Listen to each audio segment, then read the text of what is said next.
Olá, semioticistas. Vamos dar continuidade ao nosso estudo, nossa análise da semiótica. Nós estamos numa transição do estudo feito por Propp no início do século XX para a teoria semiótica da teoria narrativa da semiótica proposta por Greimas.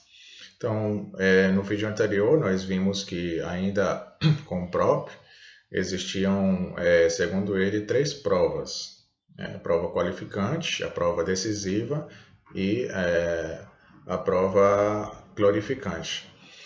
E com o avanço dos estudos, a semiótica ela vai considerar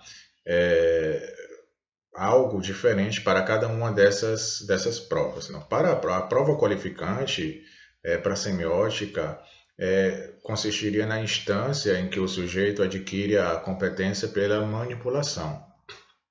A prova decisiva, ela, enfim, vai ser considerada como sendo o núcleo da instância da performance, da ação. E a prova glorificante, isso é considerada como, pela semiótica, como o momento ou a instância em que ocorre a sanção. Então, hoje nós vamos ver, só lembrando que nós temos então três instâncias: a instância da ação, da performance, da manipulação e da sanção. Isso já na teoria narrativa da semiótica. E hoje nós vamos ver a semiótica da ação. Está relacionada com o fazer ser. Dentro da semiótica da ação, nós temos que ter em consideração dois conceitos: o conceito de performance e o conceito de competência. Bom, se você é linguista, você conhece esses termos provavelmente através da teoria chomskyana, teoria gerativista. No entanto, aqui nós não vamos confundir o conceito de performance e competência na semiótica com os conceitos de performance e competência na teoria de Chomsky. Não vamos fazer essa relação, de modo que nós vamos enfatizar e enfocar o que seria performance e competência na teoria semiótica. Então, a performance ela é a ação do sujeito de fazer acontecer algo, ou seja, de fazer ser algo. Fabricar, buscar, conquistar. A semiótica das várias operações ou atos de fazer ser do sujeito. Fazer ser. Ou seja, a performance é a operação de transformação entre dois estados do sujeito. O estado 1, em que o sujeito se encontra desguarnecido, privado, carente de seu objeto de valor, disjunto, e ele se transforma no estado 2, em que ele adquire os objetos buscados. Então, essa operação de transformação de estados, ela leva o nome de performance. Ou seja, é um fazer transformador de estados juntivos do sujeito frente ao objeto de valor. Então, na performance, define o sujeito como o sujeito do fazer, o sujeito operador. Então, a performance é a operação de fazer ser. É fazer com que algo seja. Pode ser a construção, a adquisição, ou também a perda ou a privação de um objeto de valor descritivo. Também pode ser uma adquisição ou privação de um objeto modal, no que nós vamos ver posteriormente o querer, dever, poder, saber, fazer. O outro conceito é o conceito de competência. A competência ela trata do conjunto das maneiras ou modos pelos quais o sujeito dispõe o seu fazer. A atenção da teoria voltou-se a verificar como se apresenta o fazer do sujeito diante da ação. E para executar um fazer, é preciso saber fazer, conhecer bem o campo, o terreno onde pisar. Ou seja, não basta, é preciso poder também, poder fazer, ter energia, capacidade, autorização.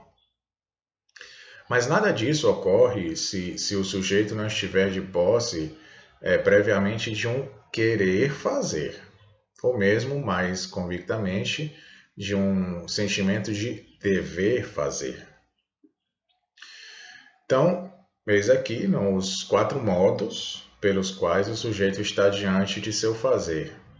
Essas 4 modalidades do fazer, em proporções diferentes e combinatórias ou harmoniosas, articuladas em um quadro semiótico, lembrem-se dessa palavra, quadro semiótico, mostram os quase infinitos arranjos modais.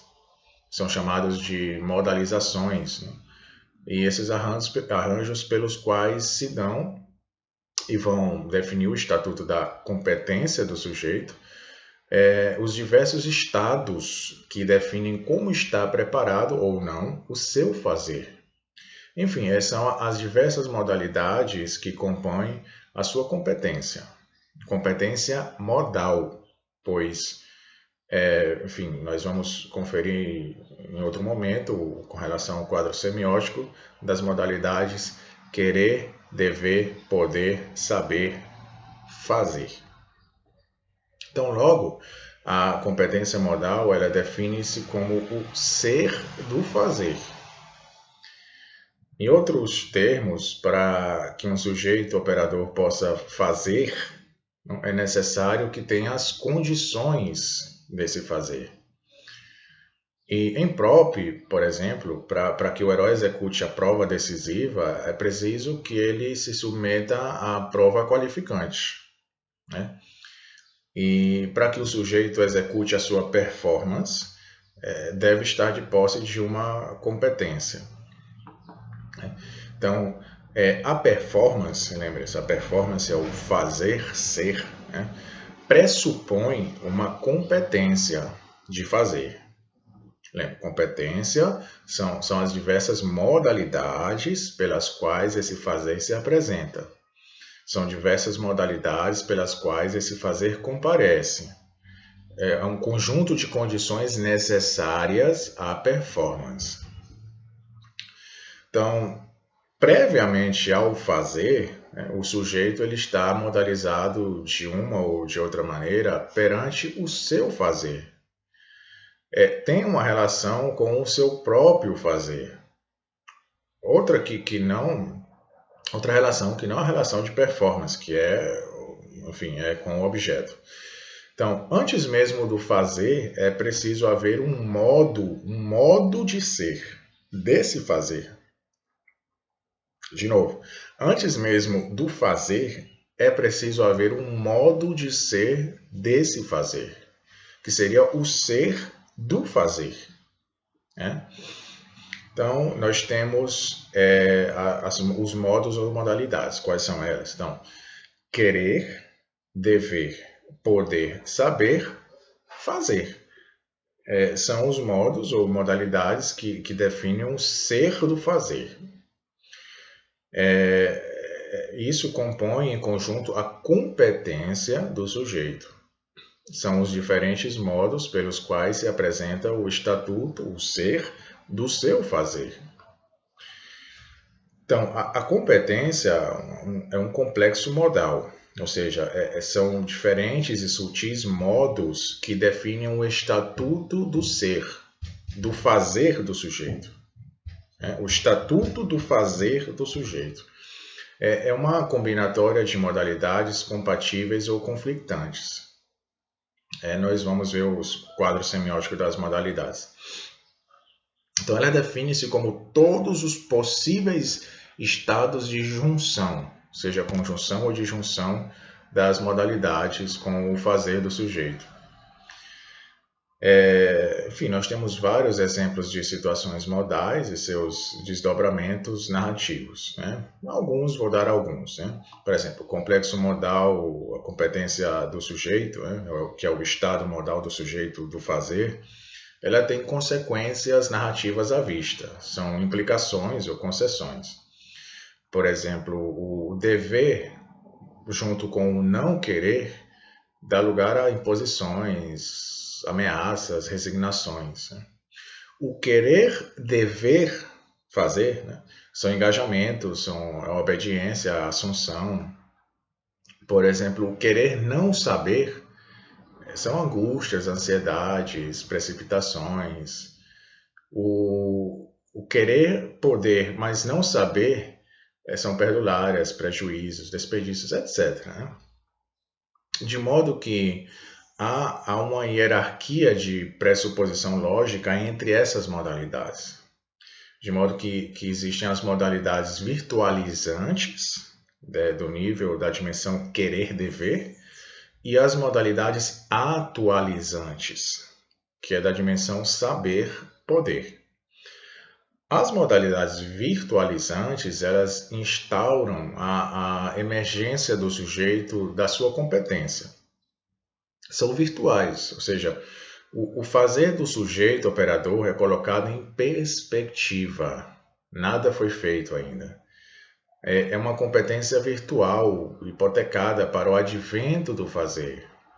Define a competência como virtual, ou seja, a possibilidade ou a potencialidade da ação, do fazer.